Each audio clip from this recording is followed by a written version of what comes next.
Salam dan sejahtera untuk kita. Selamat tahun baru. Tuhan menyertai dan memberkati kita. Saudara-saudara yang dikasihi Tuhan Yesus Kristus, yang pasti kita sudah melalui tahun 2021 dengan suka duka dan segala kehidupan yang kita alami. Dan itu menjadi pelajaran bagi kita. Kita mau memasuki tahun 2022, adalah tahun penuh harapan dan doa kita merindukan yang terbaik dan yang terindah. Kita menjalani dengan penyertaan Tuhan. Selamat tahun baru. Saudara-saudara yang dikasihi Tuhan Yesus Kristus, firman kehidupan di tahun baru 1 Januari 2022. Lihatlah, aku menjadikan segala sesuatu baru, dan firman-Nya, tuliskanlah karena segala perkataan ini adalah tepat dan benar. Firman-Nya lagi kepadaku, semuanya telah terjadi. Aku adalah Alfa dan Omega, yang awal dan yang akhir. Selengkapnya bisa kita baca dalam Wahyu pasal 21 ayat 1 sampai ayat 6a. Saudara-saudara yang dikasihi Tuhan Yesus Kristus, tiada yang menetap kekal dan abadi di dunia ini selain perubahan. Hal itulah yang kita lihat dari waktu ke waktu, perubahan yang terjadi dengan kemajuan ilmu teknologi yang sangat maju dan cepat, bahkan serba canggih. Saudara-saudara, di era digital hanya klik, nyambung, terkirim, cair, beres. Sistem aplikasi dengan sentuh atau touch semua bisa terlihat, terdengar, terekam, tersimpan. Kejadiannya, gambar, suara, durasi, waktu, jam berapa sampai jam berapa. Seketika bisa berubah, pindah, terkoneksi satu dengan yang lain. Beberapa orang bisa ikut dan mengikuti dengan link atau meeting ID dan passcode. Cepat sekali perubahan itu. Maka dalam firman Allah di awal tahun baru ini, firman kehidupan, bahwa Allah sendiri menegaskan kepastian dari pembaharuan itu. Untuk lebih memudahkan, saya akan menguraikan lebih dahulu, yaitu dalam ayat 5. Pertama, segala sesuatu baru. Saudara-saudara, perkembangan teknologi yang hebat telah mengkondisikan sebagian dari kita untuk menyukai hal-hal yang baru. Salah satu contoh kita lihat telepon seluler merek tertentu selalu menjadi incaran dan rebutan banyak orang pada saat peluncuran produk yang baru. Kadangkala sebuah produk baru benar-benar memuaskan si pembeli. Dan ada banyak lagi fitur baru yang kreatif, inovatif, dan revolusioner. Kita perlu secara cermat membedakan ucapan aku membuat segala sesuatu baru dengan aku menjadikan segala sesuatu baru. Kalimat pertama menyeratkan kepada kita pembaharuan atas hal-hal yang lama. Sedangkan kalimat yang kedua mengesankan hal-hal yang benar-benar baru, belum pernah ada. Maka yang dimaksud dalam Wahyu 21 ayat 5 adalah yang pertama. Yang menyeratkan dikatakan di situ hal-hal yang baru yang tidak seperti yang lama. Maka ilustrasi perubahan ini seperti metamorfosis kupu-kupu atau katak. Kupu-kupu tidak tiba-tiba muncul dan katak tidak tiba-tiba muncul. Seperti kupu-kupu berasal dari ulat, demikian pula dengan katak. Ia bukan makhluk ajaib yang tiba-tiba ada. Ia berasal dari kecebong. Perubahan dan pembaharuan ini juga diberi penegasan dalam beragam cara. Maka dalam teks Yunani dikatakan sifat baru kaina diletakkan persis sesudah kata lihatlah idou. Sebagaimana sebuah penekanan, lihatlah, baru aku menjadikan segala sesuatu. Kekuasaan daripada Allah yang mengatakan itu dan ditaskan melalui sebutan Dia yang duduk di atas tahta. Maka perkataan itu menunjukkan janji pembaharuan yang menyeratkan sesuatu yang sangat penting. Bagian ini bahkan ditutup dengan menandaskan bahwa perkataan-perkataan ini adalah diungkapkan oleh Allah tepat dan benar. Sesuai dengan teks asli daripada bahasa Yunani, pistoi kai aletinoi, yang berarti bahwa diucapkan dengan benar, setia dan benar. Karena itu saudara-saudara, sebaiknya kita terjemahkan apa yang dikatakan setia dan benar. Perkataan ini bukan hanya benar, tetapi pasti akan dilakukan oleh Allah yang Maha Kuasa. Karena itu saudara-saudara, apakah yang dibaharui Allah? Kata dikatakan segala sesuatu, panta, tidak selalu mencakup setiap hal, tergantung pada konteks pemakaian.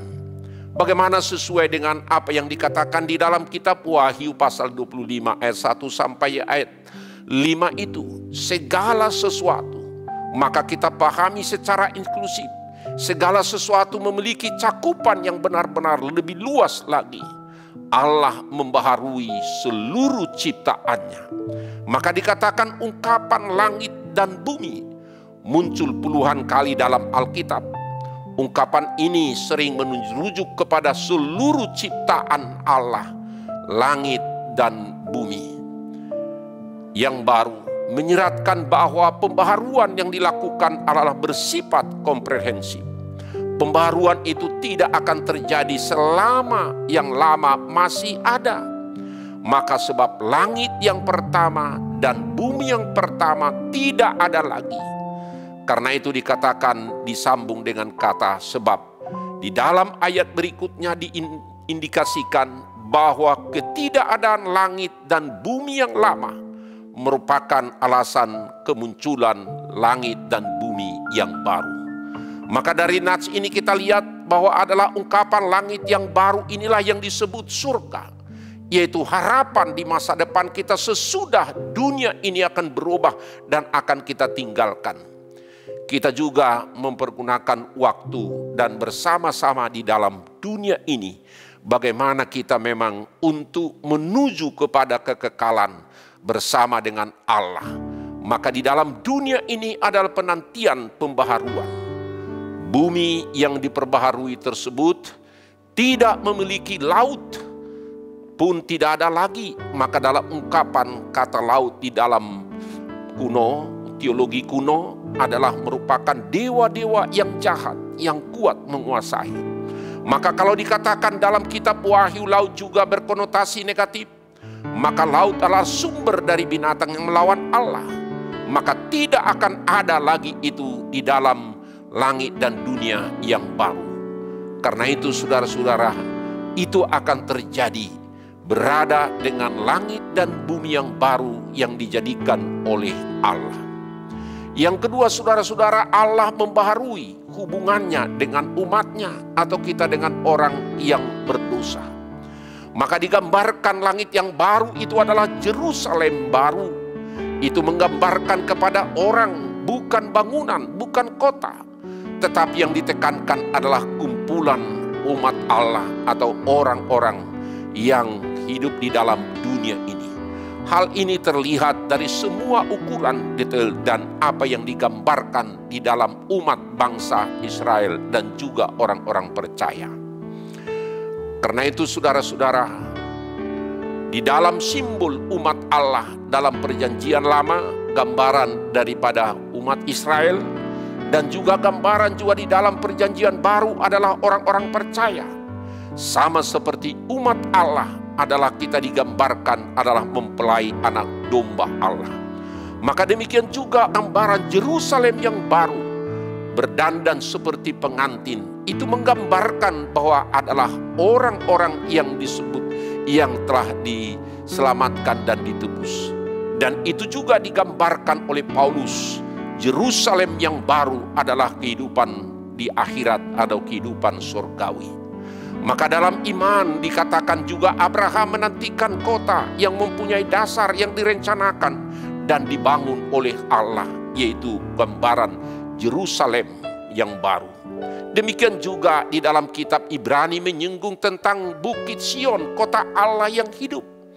Yerusalem surgawi atau kota Allah. Maka itulah yang digambarkan hubungan Allah dengan manusia adalah diperbaharui, yaitu bersama-sama hidup di dalam kehidupan kita dengan Allah. Kita menantikan kota yang akan datang, yaitu kebersamaan kita dengan Allah.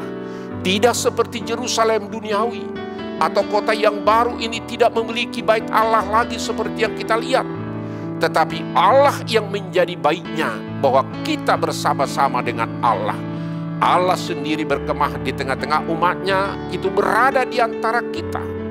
Maka kemah bukan maksudnya dengan kemah secara fisik, tetapi adalah kebersamaan kita dengan Allah. Inilah perwujudan yang dikatakan bahwa disempurnakan relasi hubungan kita dengan Allah, yaitu di Yerusalem yang baru. Yang ketiga, saudara-saudara, Allah meniadakan kerusakan segala ciptaan menjadi ciptaan yang baru. Kita sadar, semua sadar bahwa dunia yang sekarang ini bukanlah tempat yang sempurna, dan bukanlah itu menjadi tujuan akhir kita di dalam dunia ini. Karena itu saudara-saudara, memang dosa yang membuat kita menderita. Tetapi penderitaan di dalam dunia ini, begitu terbiasa kita hidup di dalam penderitaan, tetapi akan kedatangan Tuhan, maka tidak ada lagi penderitaan-penderitaan itu kelak. Karena kita sudah bersama-sama dengan Allah. Di langit dan bumi yang baru nanti, Yerusalem yang baru, kita akan bersama-sama dengan Allah. Segala sesuatu yang membawa kesusahan dan kesedihan akan berlalu. Allah akan menghapus semua air mata umatnya, karena kita sudah bersama-sama di Yerusalem yang baru, di kota Allah. Kita tidak mengalami lagi sakit, penyakit, dan kematian. Karena hal itu sudah berhubungan dengan kehidupan yang kekal.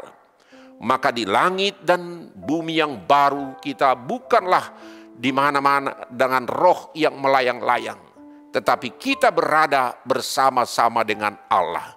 Kita akan diberi dengan sebuah tubuh yang sempurna, tubuh yang baru, yang diubah nanti adalah tubuh yang tidak dapat binasa lagi. Maka tempat tinggal kita yang abadi sudah bersama-sama dengan Allah kelak. Karena itu tubuh kita yang lama ini sudah diubah, maka kita diberi tubuh kemuliaan yang tiada lagi sakit, penyakit, dan kematian. Karena itu hubungan kita dengan Allah sudah berubah. Kita berada di dalam kehidupan yang kekal. Karena itu saudara-saudara, di awal tahun baru Januari ini kita diingatkan, kehidupan di dalam dunia ini bukanlah tujuan akhir kita. Tetapi kehidupan di dalam dunia ini adalah tempat kita untuk berkarya, untuk melayani, untuk melakukan segala pekerjaan kita sebagaimana yang dikehendaki oleh Tuhan. Karena itu di awal tahun baru ini kita berdoa dan kita berharap penyertaan Tuhan melindungi kita, memberi kita hikmat, kecerdasan, kepandaian yang bersumber dari Tuhan, sehingga kita melakukan apa yang berkenan di hadapan Tuhan. Selamat memasuki tahun yang baru.